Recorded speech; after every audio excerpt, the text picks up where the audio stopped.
The fluorescent lights hummed their constant mechanical prayer as Elena Martinez pushed through the automatic doors of Seattle General's Trauma Bay at 05:45, her scrubs still damp from the rain outside.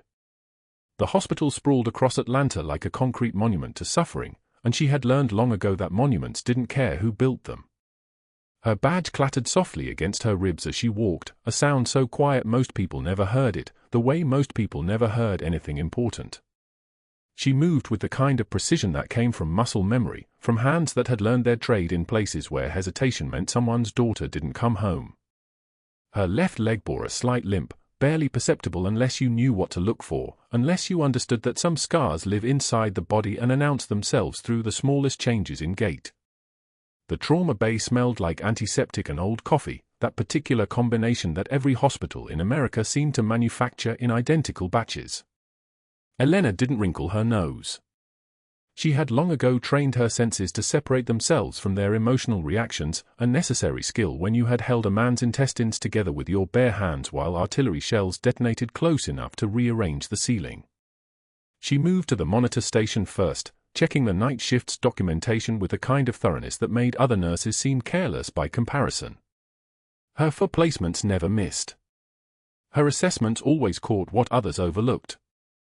The attending physician from the previous shift, Dr. Reeves, gave her a nod of acknowledgement as he passed, something that might have been gratitude in a hospital where gratitude was expressed in small, efficient gestures. But he wasn't looking at her. Not really. None of them ever did. In his office on the third floor, Dr. Marcus Mercer watched the trauma bay monitors through the surveillance feed he'd installed under the pretense of administrative oversight. He sat behind a mahogany desk that cost more than most nurses made in 3 months, his tailored suit pristine despite the early hour, his phone already glowing with the first of his morning messages. Mercer had been watching Elena Martinez for the past 17 days with the kind of focused attention a scientist reserves for a problem that needs solving. He had calculated the precise angle of her four placements, the exact cadence of her vital sign documentation, the obsessive detail of her charting notes. At first, he had found her meticulous attention to procedure simply annoying, the kind of by-the-book nursing that slowed down the real work, the profitable work. But then he had noticed something else. She was catching things. Small discrepancies. A patient billed for a surgical kit that had never been opened. Supply costs that didn't align with actual inventory. Nothing she had said to anyone. Nothing documented formally. Just tiny notations in her nursing assessments that, if someone paid attention, really paid attention, would create a trail back to his arrangement with a Midwest medical supply contractor. The arrangement was beautiful in its simplicity. Mercer approved inflated supply orders.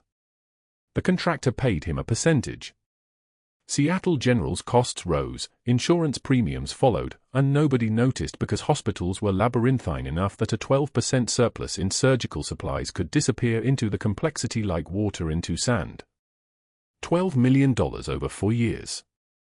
$12 million that his ex-wife's settlement hadn't touched, that his gambling debts in Vegas had never threatened, that allowed him to maintain the precise image of a successful physician in a system built on the assumption that success meant integrity.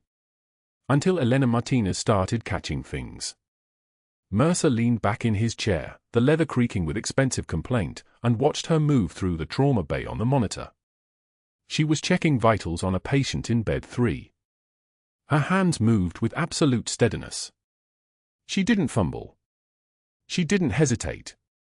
She moved like someone who had performed these actions under far more demanding circumstances than a Tuesday morning in a trauma bay, which of course was impossible because Elena Martinez was just a nurse, one of the 1,000 interchangeable caregivers who moved through hospitals like blood through veins, necessary but ultimately invisible. He was wrong, but he had no way of knowing it yet. The ICU occupied the entire eastern wing of the 4th floor, a careful arrangement of beds and machines and the constant whisper of ventilators maintaining the lives of people whose own bodies had betrayed them. Elena pushed through the double doors at 0623, her shift officially beginning, and moved directly to bed 7 without needing to check the assignment board. The patient there was a Navy SEAL named Jackson, his name tape read A. Jackson, D here in the military nomenclature that persisted even here, even in a place where rank meant nothing and everything meant the sound of a beating heart. He lay with his head wrapped in gauze, his left eye swollen shut, his body suspended in the medically induced coma that gave his traumatized brain the chance to swell without killing him. The hospital's intake report said he'd taken an IED blast 6 months ago while conducting operations in Kandahar province. The report said his prognosis was uncertain. The report said his family had stopped calling. What the report didn't say was that Elena had known him once, in another life, in another role, in a time when she had carried a rank and a unit designation and a call sign that still made grown men straighten their spines when they heard it spoken aloud. She reached for his wrist to check his radial pulse, her fingers pressing gently against the inside of his forearm. That was when she saw it. Black ink, professional tattoo work, spelled out in capital letters, Martinez. Her own name. Tattooed on his forearm in the exact typeface military personnel used for formal documentation. The ink was old, maybe 3 years, maybe 4. The edges had softened slightly with time and sun exposure, but the letters remained crisp and deliberate.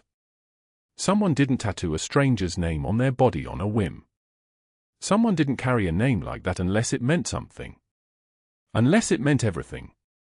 Elena's breath didn't catch. Her pupils didn't dilate. Her hand didn't tremble as she continued to check his pulse, noting the rhythm, assessing the quality, her medical training running parallel to the other part of her brain that was suddenly drowning in questions she had trained herself never to ask.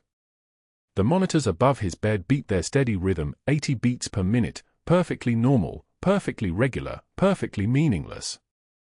Jackson stared through her, his one visible eye unfocused and glassy with the sedatives, seeing nothing, recognizing nothing. His head was turned slightly away from her, and she could see the tattoo clearly now, the way the skin on his forearm had shifted slightly with the trauma and swelling that comes from being blown apart by ordnance in a valley in a country that had ceased to exist for her the moment her orders had been classified.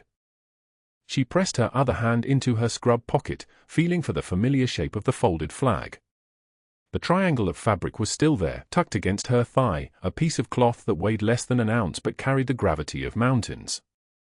It was the folded flag that had been presented to the family of a medic named Torres, a soldier who had stood beside her during the evacuation of Sanjin Valley in 2019, a young man who had insisted on taking the point position when the IED had been triggered, who had saved the lives of everyone behind him by absorbing the force of the blast himself. The flag had come to her through channels she didn't fully understand, passed hand to hand by soldiers who knew what she had done, who knew what she had seen, who knew the things that classified records would never contain. She held the flag for a moment, her fingers pressing against it through the fabric of her scrubs, anchoring herself to the simple fact of her own continued existence. Then she released it and made her notes in Jackson's chart with the same meticulous precision she applied to every patient. Pulse regular. Respiration steady. Neurological status unchanged. No new findings. No observations about the tattoo. No comments about the way her past had suddenly materialized in a hospital bed in Atlanta with a head injury and no memory and a name tattooed on his arm in letters that would take a lawyer 2 weeks to explain to him, if he ever woke up to hear it. Mercer watched the monitor feed as she worked, noting the slight pause when she checked Jackson's arm, the way her jaw clenched for exactly 1 second, a micro-expression so brief that only someone studying her with the obsessive intensity of a man protecting a $12 million secret would have noticed it. She recovered almost instantly, her movements resuming their practiced efficiency, her face settling back into the carefully neutral expression of a nurse who had learned that invisibility was the only safe color in hospitals where power came from titles and connections and the kind of institutional armor that money could purchase. But something had changed. She had seen something. And Mercer, watching from his office 3 floors above, understood with sudden clarity that Elena Martinez was becoming a far more complicated problem than he had initially calculated. The morning shift progressed through its careful rhythms. Elena moved from patient to patient with the kind of attentiveness that sometimes made the other nurses seem careless by comparison. She changed dressings with sterile precision. She assessed pupils and motor function and the subtle signs of infection that other staff members overlooked. She documented everything in language so clear that anyone reading her notes could reconstruct the patient's entire condition from the words alone. She was, in every measurable way, an excellent nurse. The kind of nurse that every hospital wanted and few could keep, because excellent nurses eventually burned out or moved on or discovered that their gifts were better suited to other professions. Elena never moved on. Elena never burned out. Elena simply continued, day after day, shift after shift, carrying the weight of knowledge that couldn't be shared and the burden of skills that couldn't be acknowledged and the constant, grinding awareness that she was living under an assumed name in a borrowed life, waiting for something that might never come. Mercer made a note on his phone, Martinez, increasing documentation detail supply chain. Risk assessment, elevated. Action items, monitor more closely. Consider reassignment options. He sent it to himself in encrypted email, a backup copy of his thoughts, a way of making his concerns official should they ever become necessary to defend. Then he closed the surveillance feed and returned to his morning routine, his espresso cooling in its Italian ceramic cup, the morning news playing silently on the television behind his desk. Neither of them knew what was coming. Neither of them understood that the moment Jackson had received that tattoo 3 years ago, he had signed both of their names to a destiny that was already in motion, already irreversible, already waiting with the kind of patience that comes from military bureaucracies and classified operations and the very particular way that the Pentagon handled people who had seen too much and lived through the things that make survival itself a kind of liability. But in that moment, in the early hours of Tuesday morning in Seattle General's Trauma Bay in Atlanta, Elena and Mercer existed in a kind of suspended equilibrium, unaware that one of them was about to be tested in ways that would strip away every pretense, every disguise, every carefully constructed lie about who she really was and what she was actually capable of doing. The monitors beeped. The ventilators wheezed. The fluorescent lights hummed their mechanical prayer. And somewhere in the walls of the hospital, the machinery of fate began its inexorable turning. The fluorescent lights cast their merciless glare across the trauma bay as Dr. Mercer positioned himself at the center of the room like a conductor preparing his orchestra. 17 residents stood in a semicircle, tablets clutched like weapons, pens poised over notepads. Elena was restocking the supply cart near Bedford when she heard her name pronounced with the precision of a scalpel striking bone. "This nurse," Dr. Mercer announced, gesturing toward her without looking, "represents everything outdated about protocol adherence in modern medicine." His voice carried the practiced arrogance of a man who had never been questioned. The residents turned in unison, their eyes finding her like spotlights. While patients deteriorate waiting for redundant checks, some staff members insist on performing procedures that slow our response time exponentially. Elena continued organizing the 4 bags. Her hands did not shake. Her breathing remained steady, the kind of calm that comes from having already survived worse than public humiliation. "We should call her Checklist Charlie," Dr. Mercer continued, and the residents made small sounds of amusement. One wrote it down. Another smiled. The fluorescent lights hummed their electric song, indifferent to the smallness of the moment. "Let's use her as our example of what not to do. Observe how fear disguises itself as caution." Elena turned toward the group. Her eyes met his for exactly 2 seconds. Then she returned to her work. The supplies did not care about his words. The patients did not care about his opinion. And she had learned, over 18 years and 4 deployments, that silence was sometimes the only response that preserved your power. 20 minutes later, at the vending machine on the 3rd floor, Dr. Patterson and Dr. Young stood debating the merits of a new antiarrhythmic protocol. Elena approached to select a bottle of water. She could feel them watching before they spoke. "Did Checklist Charlie question your morphine dosage too?"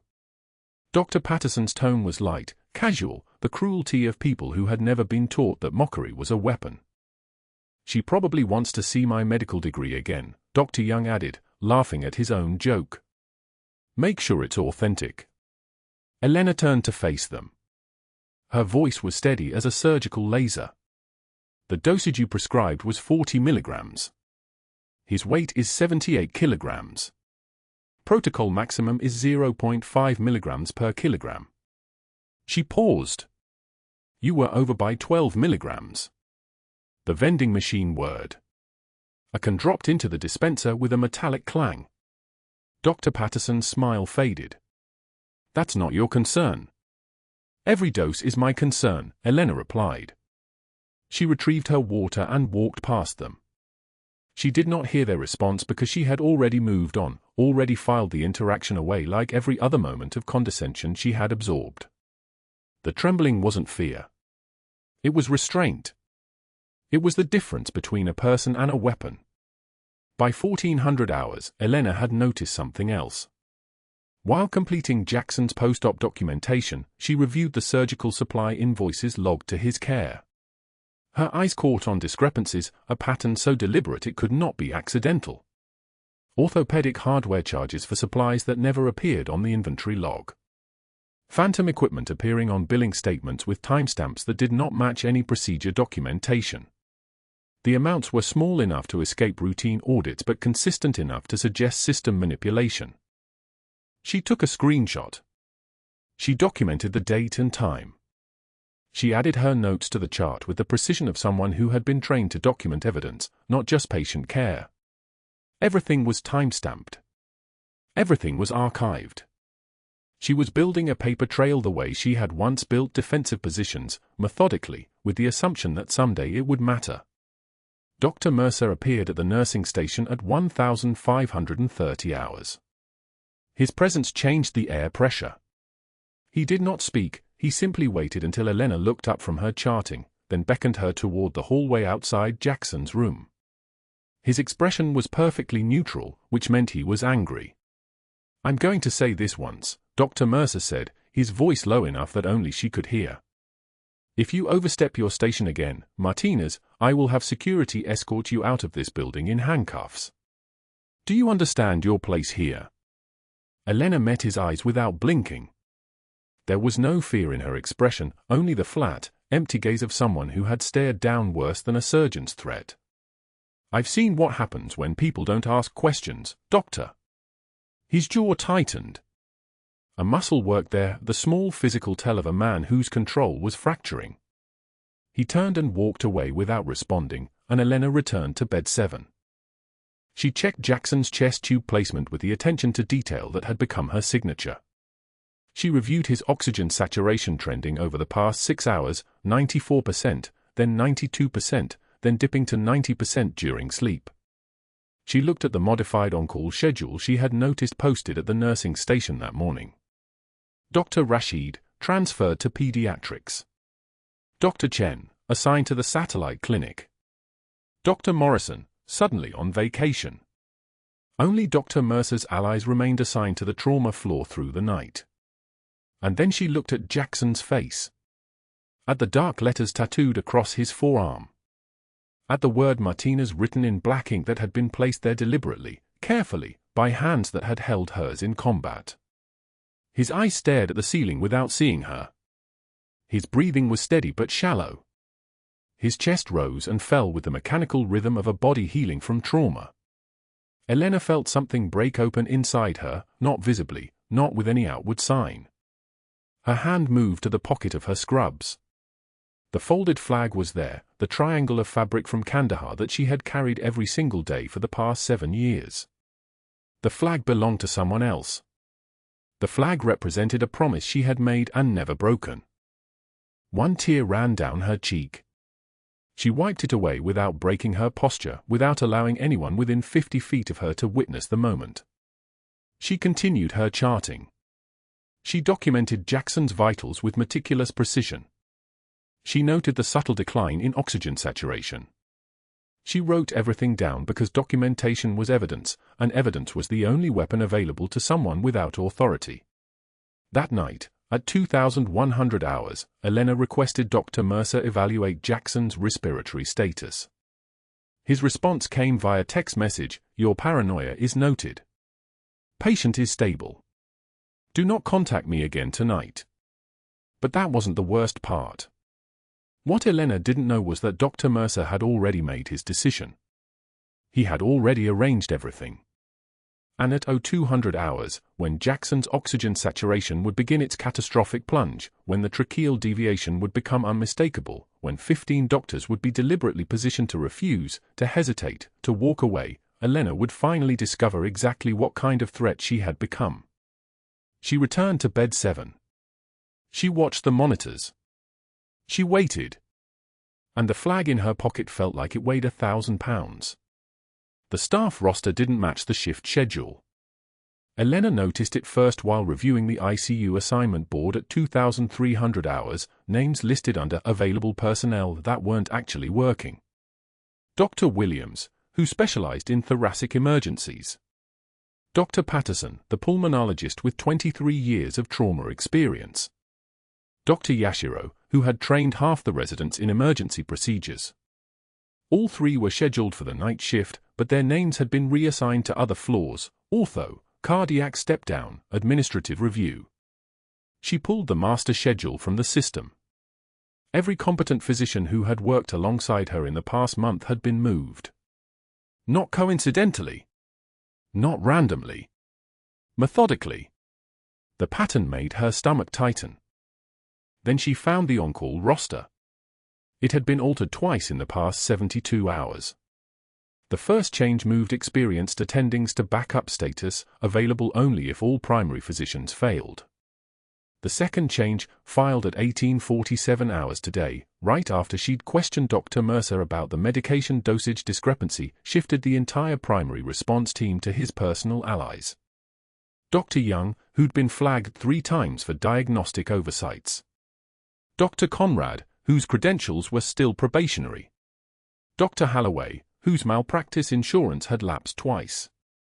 These were the men left holding the keys to emergency response for a 12-hour window that included the ICU where Jackson lay sedated and fragile, his head injury still unpredictable, his neurological status deteriorating by degrees.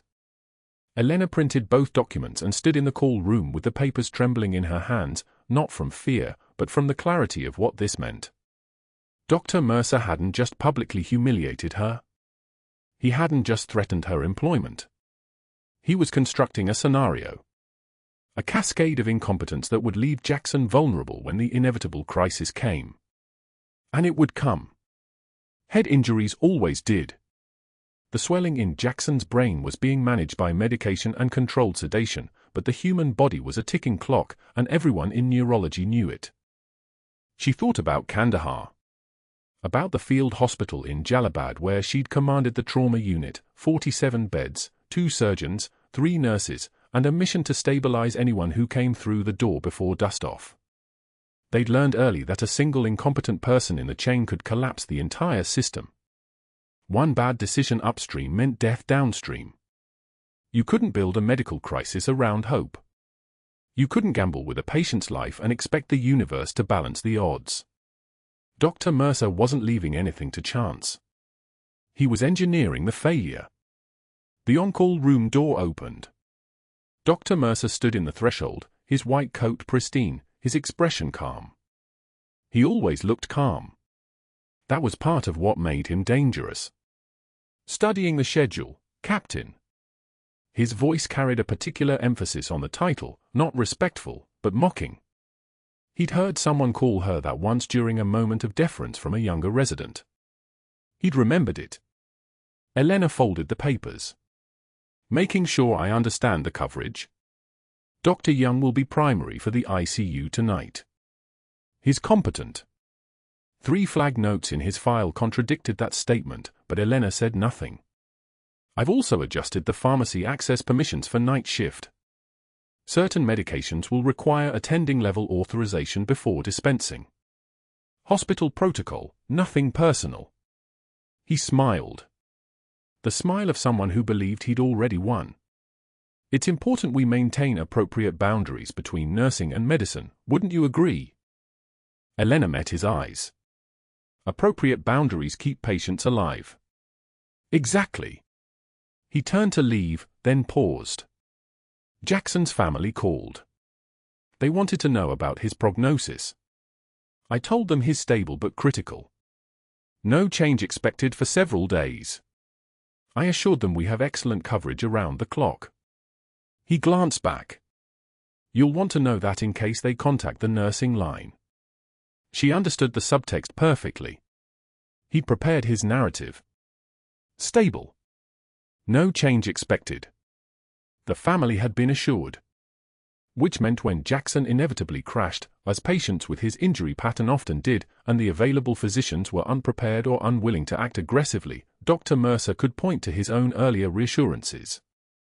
The family had been told to expect stability. The patient had been told to expect stability. No one would question why the available physicians were young, untested, or reluctant. The door closed behind him.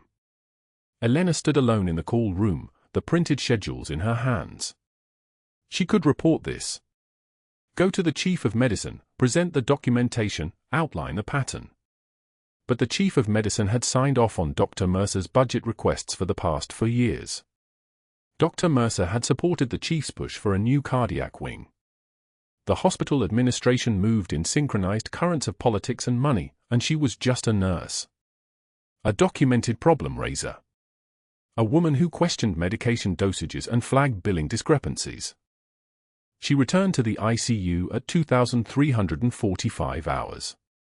Jackson lay in bed 7, sedated but not peaceful, his body tense beneath the sheets, his monitors steady but the baseline elevated. Stress hormones. Pain signals even through the medications. His left forearm lay across the blanket where her name was visible in black letters, Martinez. She'd stared at that tattoo for hours across 2 shifts, trying to reconcile the man in the bed with whatever memory had driven him to mark his skin with her name. The folded flag was in her pocket. She pressed her palm against it through the fabric, the triangle of stars and stripes forming a shape smaller than a greeting card. The weight of it. That was always the first thing people underestimated about grief, the weight of something so small it should be weightless. She checked his 4 lines. 3 bags hanging, saline, propofol for sedation, and the antibiotic regimen. His oxygen saturation read 96%. His heart rate was 78. Stable. Everything looked stable. But beneath the skull, in the basilar cistern and the space around the grey matter, the inflammation was a living thing. It was growing. It was pressing. It was waiting for a moment of vulnerability to express itself in catastrophic pressure changes and tissue death. The ICU was quiet at this hour.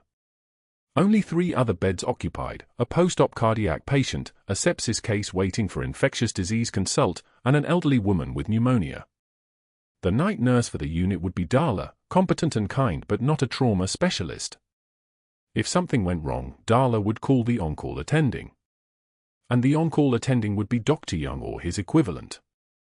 Young, uncertain, backed by a roster of equally inexperienced physicians who'd been given no reason to think they should exceed their comfort level when facing a complicated patient. Elena sat in the bedside chair. Not to rest. To think. To understand the shape of the trap Dr. Mercer was building. The bait was Jackson. The mechanism was incompetence. The trigger would be any physiological event that demanded expertise. The outcome was predetermined because the game had been rigged from the moment Mercer had decided her documentation threatened his billing scheme. She pulled out her phone and texted the secure line she'd been given during her classified exit from service 5 years ago, a number that was theoretically never to be used except in circumstances of national security threat.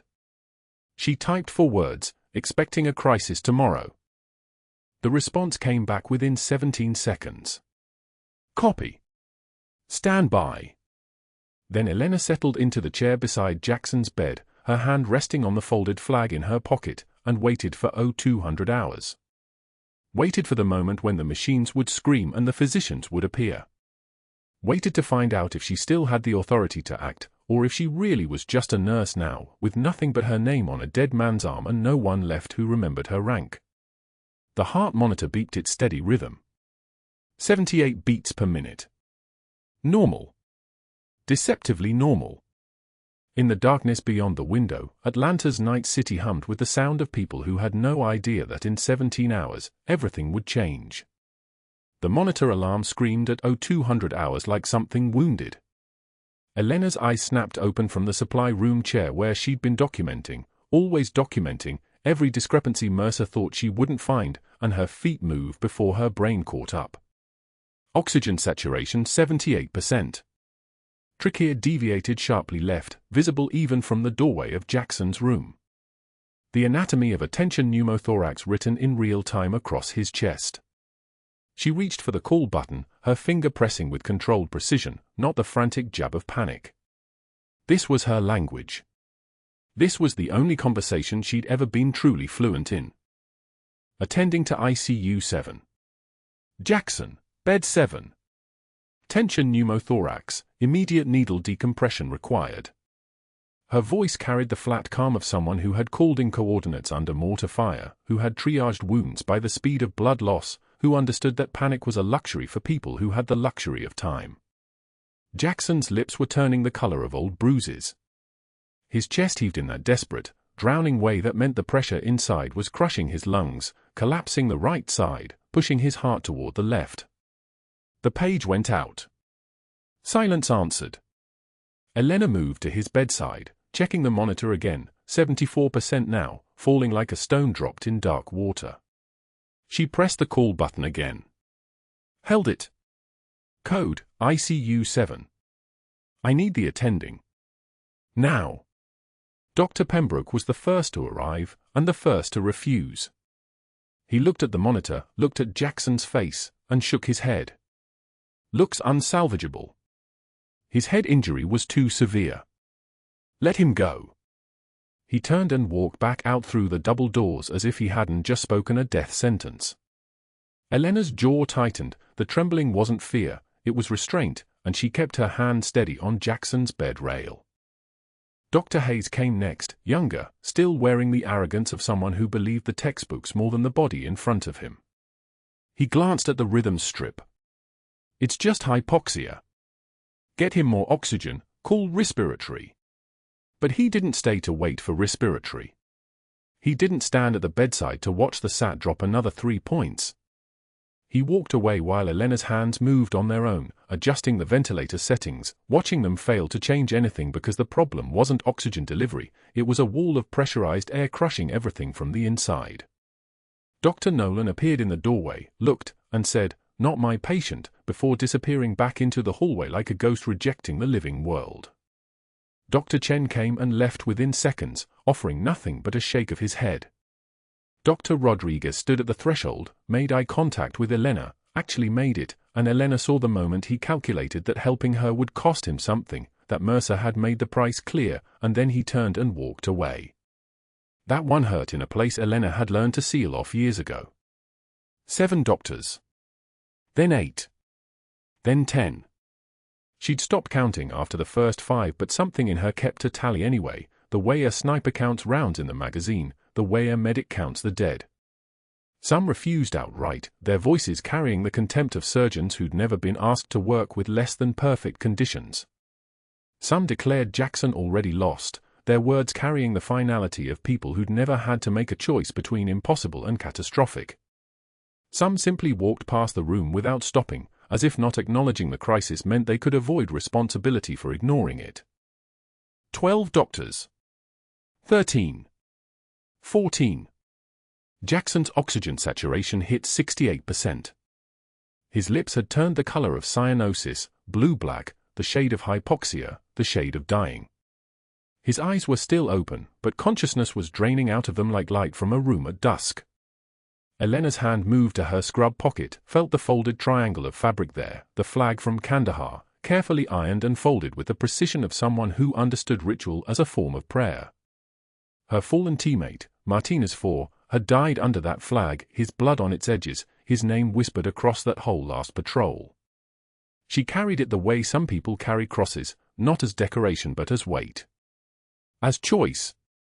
The 15th doctor came and went, his refusal so casual it almost seemed kind, as if suggesting Elena simply accept the inevitable, as if kindness meant surrender.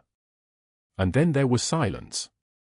Just the monitor's frantic beeping, Jackson's labored breathing, the hiss of the ventilator pushing air into lungs that couldn't expand because something inside his chest had turned against him. Elena stood alone in the room.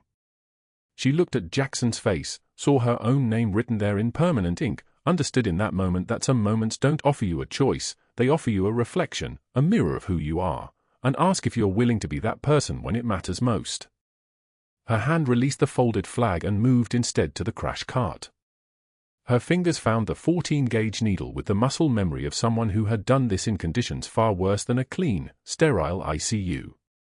Hands that had trembled in the dark hadn't trembled. Hands that had learned to trust their own knowledge had learned it in places that didn't forgive mistakes. She tore open Jackson's gown, her movements economical, no wasted motion. Found the second intercostal space, the midclavicular line, the anatomical landmark burned into her memory from a dozen combat decompressions, from a cave in Kandahar where she'd saved a young Marine who came in with the same blue lips, the same drowning eyes. The needle punctured skin, passed through the thin layer of muscle, and entered the pleural space with the same feeling a key makes when it finds the lock. The rush of air came out loud enough for everyone in the ICU to hear, not a whisper, not a hiss, but a hiss loud as a confession, the unmistakable sound of trapped pressure releasing. It was the sound of survival. It was the sound of someone saying no. Jackson's oxygen saturation jumped. 75. 82. 91. 96. His trachea shifted back toward midline as if gravity itself was correcting, returning to the world of the living. Color returned to his lips, still blue but no longer black, no longer the shade of goodbye. The monitor's alarm silenced. The room fell into a quiet so complete you could hear the distant hum of the hospital's life support systems, the ventilator's steady rhythm, Jackson's breathing pulling in oxygen the way a drowning person pulls in air after breaking the surface. Then the doors burst open with the kind of violence that belonged in a different scene entirely. Dr. Mercer stood there, his white coat unbuttoned, his face a storm. "What did you do?" His voice had dropped into that register it used when he was losing control, when the world wasn't cooperating with his calculations. Elena set down the needle with steady hands. Didn't turn to face him. Just looked at Jackson's monitor, watched the numbers hold steady, watched the color stay in his lips. "What did you do?" Mercer asked again, louder now, his voice carrying across the ICU floor. Every head turned. Every set of eyes was suddenly on them. "You performed a procedure outside your scope of practice." That's grounds for, he was looking for the words, looking for the authority, looking for something that would make this go away or make it make sense. Elena turned to face him, and when she did, her voice came out quiet. Quieter than the machines. Quieter than the ventilator. "I did what 15 doctors refused to do." She didn't raise her voice. Didn't need to. The statement had the weight of testimony, the weight of witnesses. 15. I counted. Mercer's face went white first, then red, the flush of someone whose calculations were falling apart, whose system was unraveling. "You're fired. Effective immediately. Security." He was pointing now, his hand shaking slightly. "Remove her from this facility. Now." 2 officers appeared within 30 seconds. Elena removed her badge with slow, deliberate movements, the gesture of someone removing armor they'd never truly needed. She unhooked her stethoscope from her neck, the one with the cracked earpiece, the one she'd used to listen to Jackson's lungs just hours ago. She set both on the crash cart next to the needle, right where anyone with eyes could see them, could see what she was leaving behind. As she walked past the wall of physicians who had turned away, whose eyes couldn't seem to find her face, she moved like someone walking through rain, like the current of the room itself couldn't touch her. Past Dr. Pembroke, who suddenly became very interested in a patient chart. Past Dr. Hayes, who was suddenly needed somewhere else. Past Dr. Rodriguez, whose jaw was tight enough to break, but whose feet remained planted in the hallway because some truths arrived too late to act on. The hospital laundry room smelled like bleach and steam at dawn, industrial washers humming their endless cycle like the heartbeat of something massive and indifferent. Elena pushed through the swinging doors and stood among the folding tables, the rolling carts of linens, the fluorescent lights that buzzed with the sound of institutions running in the dark. She pulled off her scrubs, the blue ones, the one she'd worn for 3 months while pretending to be small, while pretending to be safe. She folded them one final time, smoothing each crease with hands that had once commanded a combat medical unit, that had held lives together in places where the only pharmacy was adrenaline and prayer. The fabric was soft from repeated washing, worn in the way that meant someone had actually used this uniform, had actually lived in it. She folded the top, then the sleeves, then the pants, creating that perfect rectangle that belonged in a memory. Her hand moved to her scrub pocket one last time. The folded flag was still there, the one from Kandahar, the one that carried her friend's blood, the one that said she had already died once and come back. She held it for a moment in the pre-dawn darkness of the laundry room, the industrial washers still running, still cleaning the hospital's blood away, still preparing everything for reuse, for the next shift, for the next emergency that would arrive and be handled according to protocol. Then, at 1,100 hours, the world changed. 2 uniformed officers walked into Seattle General's administrative wing, their boots echoing on tile with the sound of authority. The hospital hours routine background check had flagged something in the depths of Elena's file, a classified security clearance that shouldn't exist, that had been buried so deep that it took a computer algorithm to resurrect it. The system had sent an automatic notification to the Pentagon, a trigger that had been waiting 17 years to be pulled. She walked into the hospital laundry at dawn, a shift badge still clipped to her scrub pocket, the weight of it heavier than it should have been. The fluorescent lights cast everything in clinical white, the rows of folding tables, the industrial washers humming their mechanical rhythm, the neat stacks of clean linens waiting to be returned to rooms where other people were still fighting. Elena took her scrubs from her locker, the fabric still damp from the night wash, and began folding them with the same precision she brought to everything. Crease 1. Fold. Crease 2. Fold again. Her hands moved with the practiced discipline of someone who had learned that control lives in the details, in the small rituals that keep you standing when everything else is falling apart. In her pocket, she touched the folded flag, that triangle of fabric from Kandahar, the one piece of her fallen teammate that she had carried for 6 years, through 17 moves, through every hospital that had hired her and never truly known her. She folded her scrubs one final time, smoothing each edge with hands that had held lives together in caves and corridors and trauma bays, and she pressed the folded uniform against her chest like it was something sacred. It wasn't a resignation. It was a death. 3 hours later, the first video appeared. A fourth-year resident named Garcia had recorded it on his phone, 15 seconds of footage captured from the hallway outside Jackson's ICU room. The frame caught Dr. Mercer in profile, his hand raised in dismissal, his mouth forming the word unsalvageable. Behind him, Elena stood with her hands already moving, already knowing what needed to happen next. The video showed what 15 doctors had refused to see, the exact moment one person chose action while 14 others chose distance. The camera caught the needle glinting under the overhead lights. Caught the hiss of air escaping from Jackson's chest.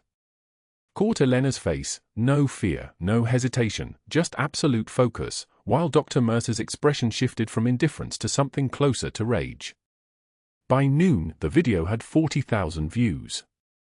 By evening, 6 million. News outlets were calling it the most honest 30 seconds of hospital footage ever recorded. Message boards erupted. #JustANurse trended on 3 platforms. The comment section filled with people who had been told to stay in their lane, to know their place, to wait for someone with a better title to make a decision. Somewhere in the noise, Elena's phone buzzed with notifications she didn't read, from people she had never met, telling her she was brave. She didn't feel brave. She felt like someone who had been fired for saving a life. Dr. Mercer's phone began ringing at 1,400 hours. The hospital's chief medical officer called first, voice tight, "Tell me you have an explanation." The hospital board president followed, then the state medical board, then a paralegal representing the surgical supply contractor who had suddenly realized that 3 months of inflated billing had just been broadcast to 6 million people. Each call was shorter than the last. Each one stripped away another layer of his authority. By 1,600 hours, when the letter appeared on medical forums, he was sitting in his office with the door locked, staring at his computer screen like it was a live grenade. The letter was authored by Dr. Richard Holloway, retired colonel, former chief of surgery at Walter Reed, the man who had trained Mercer, who had written his letters of recommendation, who had believed in him enough to bet his own reputation on his protégé's character. The letter was public. The letter was permanent. The letter ended with words that would follow Mercer through every job application, every interview, every moment for the rest of his life: "I disown him completely." He has betrayed every principle I tried to instill. The hospital board convened at 1800 hours. They reviewed Elena's charting from the past month, every discrepancy carefully documented, every phantom equipment charge noted with clinical precision, every kickback scheme between Dr. Mercer and the surgical supply contractor cross-referenced and date-stamped. $40,000 in fraudulent billing on Jackson's care alone. Another $112,000 across other patients. The numbers were so specific, so undeniable, that Mercer's attorney stopped returning calls. By 2100 hours, the medical board had voted unanimously to suspend his license pending investigation. His hospital privileges were revoked. His access codes deleted. His name removed from the directory. The security guard was instructed to escort him from the building if he returned. He drove away in the dark, his car moving like something wounded, like a body learning how to function after the spine had been removed. 1 month later, Elena pulled into the Seattle General parking lot in her dress uniform for the first time in 17 years. The captain's bars caught the morning light as she walked past the medical supply van in the parking lot. She saw him there, Dr. Mercer, though he wasn't doctor anymore, wasn't anything anymore except the man in the company uniform loading boxes of gauze and sterile saline. His hands trembled as he reached for the next carton. He looked up. Their eyes met for 3 seconds. He looked away first. Elena felt nothing. Not satisfaction, not vindication, not even the small pleasure of watching someone fall. She felt what Captain Elena Martinez always felt, the quiet knowledge that she had done what needed to be done, and now there was more work ahead. The hospital had received her reinstatement letter 3 days before, a 2-line notification from the Pentagon that stated only, Captain Elena Martinez, reinstated effective immediately. All previous charges dismissed. Apologies tendered. There had been no explanation. There would be no grand ceremony. The uniform was the only speech that mattered. She walked to Jackson's ICU room and saw him awake for the first time since the crisis. He was pale, muscle-thin from weeks of bed rest, but his eyes tracked her movement with the kind of focus that meant consciousness had returned. His hand lay on top of the blanket, and on his forearm, in black ink that had faded slightly with time, her name was still there. Martinez. 6 letters. 6 years old. He had been carrying her name longer than he had carried his own life in some moments. When he saw her uniform, his eyes widened. She didn't say anything. She didn't need to.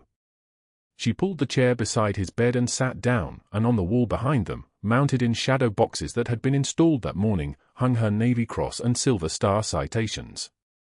The medals caught the light from the windows. Jackson read them, his lips moving silently. Then he reached for her hand and held it the way you hold something you thought you had lost forever. I remembered, he whispered. The cave. The gunfire. Your voice telling me to stay awake. She squeezed his hand once, the kind of acknowledgement that required no words, the kind that comes from 2 people who have survived things that most people couldn't imagine. On the wall beside the medals hung another shadow box, smaller, more precious, containing the folded flag from Kandahar. The triangle of fabric that had been carried through 6 years and 17 moves and every hospital that had hired her. It was mounted there as a permanent reminder that some people never stop serving, even when they have been ordered to disappear, even when the world has told them to forget, even when the only recognition they receive is a single name tattooed on a Navy SEAL's forearm who remembered her when everything else had been erased by trauma and blood loss and the merciful darkness of unconsciousness. Seattle General established the Martinez Protocol that week, a mandatory second opinion before any patient could be declared unsalvageable. The policy was named after the captain who asked questions when 15 doctors stayed silent. Dr. Rashid, Dr. Chen, and Dr. Morrison returned to the trauma floor under new leadership. 3 of the 15 physicians who had walked away from Jackson's bedside resigned rather than face review. Elena began training a new generation of nurses in combat medicine techniques, teaching them that protocol exists to save lives, not to protect reputations, that sometimes the smallest person in the room is the one holding the most responsibility, that a stethoscope can be as powerful as any weapon ever forged. On her first day teaching, a young resident asked about the medals. Elena's hand moved to the shadow box on the wall. Her voice dropped to that same devastating calm that had once made 15 doctors listen. These represent people who didn't make it home. I wear the uniform for them. Jackson watched from his chair. He had been moved to lighter duty, beginning the long process of learning how to walk again, and in that moment, he understood why he had tattooed her name.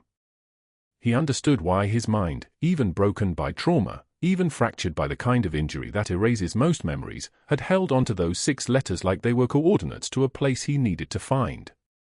Sometimes the bravest warriors don't carry guns. Have you ever been told you were overstepping your authority? Ever questioned a decision and been made to feel small for it? Elena Martinez asked 15 doctors why they wouldn't act, and one of them finally listened. Subscribe now and let us know, what would you have done in that ICU room at 0200 hours? Like this video, comment below, and hit that notification bell because next week we're telling the story of a janitor whose mop bucket held secrets that brought down an empire.